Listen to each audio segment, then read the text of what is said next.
তো হ্যালো বন্ধুরা, কেমন আছেন সবাই? আশা করছি প্রত্যেকে খুব ভালো আছেন। তো গতকালকে স্যামসাং গ্লোবাল মার্কেটে তাদের দুটি ফোন কিন্তু লঞ্চ করিয়ে দিয়েছে। তাদের মধ্যে একটি হলো Samsung Galaxy A22 4G version এবং অপরটি হলো Samsung Galaxy A22 5G version. তো বেশ অনেকদিন ধরেই এই ফোনগুলোর ব্যাপারে অনেক খবর আসছিল। তো অবশেষে এই ফোনগুলোকে লঞ্চ করা হয়েছে এবং এই ফোনগুলি খুব শিগগিরই আমাদের ভারত ও বাংলাদেশের বাজারে লঞ্চ করবে।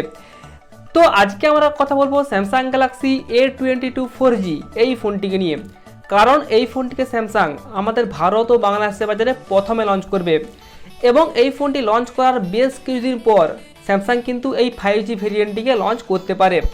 তো যাই হোক, আজকের এই ভিডিওতে এখানে এই ফোনটিতে কী কী স্পেসিফিকেশন দেওয়া হয়েছে, তারপর এই ফোনটি কবে নাগাদ আমাদের ভারত ও বাংলাদেশের বাজারে আসবে এবং কত দামে আসবে, সমস্ত কিছু নিয়ে আজকে আলোচনা করব। তো সেই জন্য ভিডিওটি শুরু থেকে শেষ পর্যন্ত অবশ্যই দেখবেন, আর ভিডিও যদি ভালো লেগে থাকে তাহলে একটি লাইক করে দেবেন এবং চ্যানেলটি সাবস্ক্রাইব করে পাশে থাকা বেল আইকনটি অবশ্যই প্রেস করে রাখবেন। আসুন আজকের ভিডিও শুরু করি। তো প্রথমত আমরা কথা বলবো এই ফোনটির ডিসপ্লে নিয়ে। তো এখানে এই ফোনটিতে 6.4 ইঞ্চিসের একটি HD plus super AMOLED display এখানে ব্যবহার করা হয়েছে। এখানে কিন্তু কোনো রকম ফুল এইচডি প্লাস ডিসপ্লে দেওয়া হয়নি। তো স্যামসাং কিন্তু এবার সত্যি তাদের বেশ কিছু ফোনের ডিসপ্লেতে খুবই খারাপ কাজ করছে, আর এই সময় দাঁড়িয়ে ফুল এইচডি প্লাস ডিসপ্লে তো অবশ্যই দেওয়া দরকার। এবং এই ডিসপ্লেটি ওয়াটার ড্রপ নচের সাথে আসছে। তারপর এখানে 90 হার্টজ রিফ্রেশ রেট এবং 20:9 অ্যাসপেক্ট রেশিও এখানে ব্যবহার করা হয়েছে।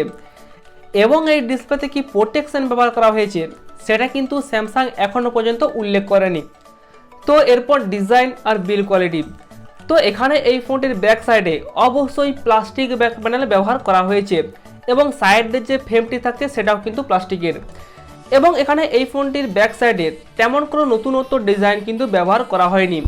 এখানে স্যামসাং গ্যালাক্সি A12 আর স্যামসাং গ্যালাক্সি F62 এই ফোনগুলির মতো ব্যাক সাইডের ডিজাইন এখানে ব্যবহার করা হয়েছে। এছাড়াও এই ফোনটির ব্যাক সাইডে ওই স্কোয়ার শেপের কোয়াড ক্যামেরা সেটআপ থাকছে। তো এরপর আমরা কথা বলবো এই ফোনটির পারফরম্যান্সকে নিয়ে। তো এখানে এই ফোনটিতে মিডিয়াটেকের হিলিও G80 এই প্রসেসরটি ব্যবহার করা হয়েছে এবং এই প্রসেসরটি 12 ন্যানোমিটারের তৈরি। তো এই প্রসেসরটিকে আমরা মূলত ভারতের বাজারে ওই 10,000 টাকার নিচের ফোনগুলোতে দেখতে পাই।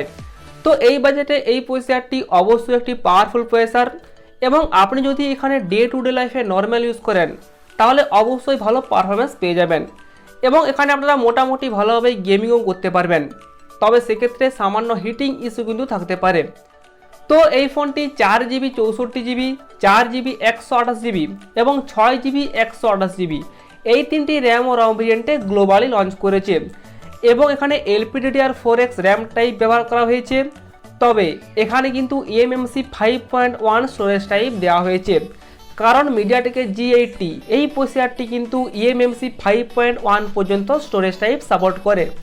এছাড়াও এই ফোনটি চারটি কালার ভেরিয়েন্টে গ্লোবালি লঞ্চ করেছে। তো এরপর এই ফোনটির ক্যামেরা। তো এখানে এই ফোনটির ব্যাক সাইডে থাকছে কোয়াড ক্যামেরা সেটআপ এবং যার মধ্যে প্রাইমারি ক্যামেরা হলো 48 মেগাপিক্সেলের এবং এই প্রাইমারি ক্যামেরায় f1.8 অ্যাপারচার ব্যবহার করা হয়েছে।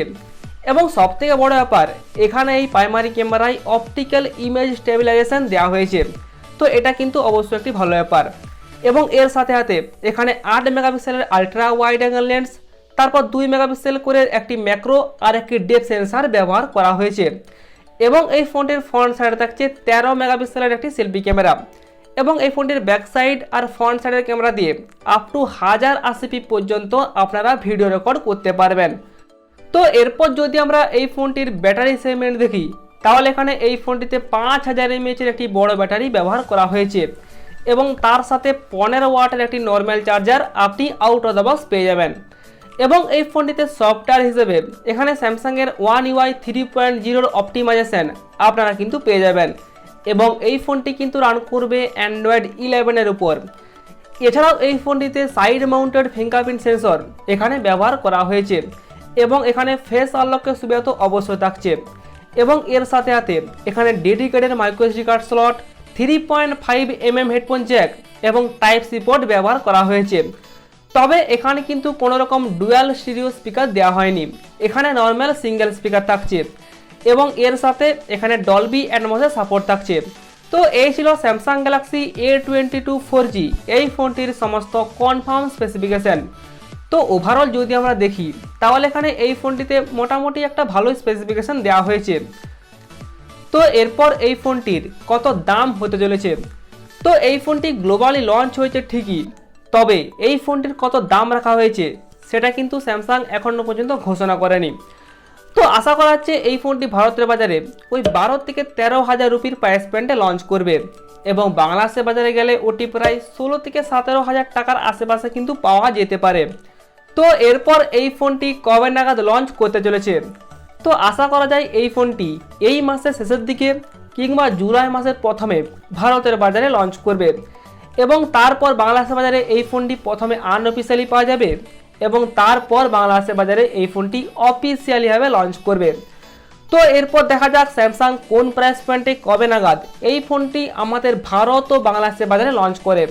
তো এই ফোনটি সম্পর্কে আপনাদের কি মতামত সেটি অবশ্যই কমেন্ট করে জানিয়ে দেবেন।